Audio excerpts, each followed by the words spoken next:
रगाड़ देबो छोड़ी मरबो चाहे मार देबो।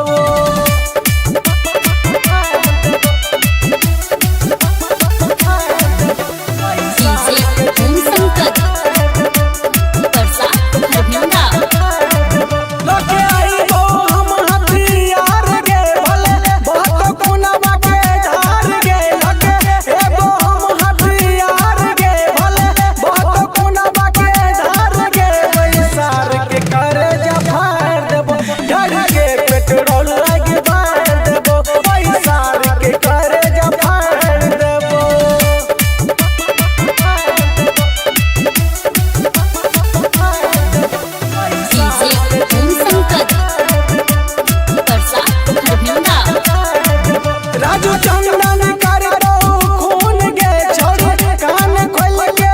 सुन गे सुबह मुकेश कर दो खून गे छोड़ कान खोल के सुन गे हम मरबो चाहे मार देबो पैसा के जिंदा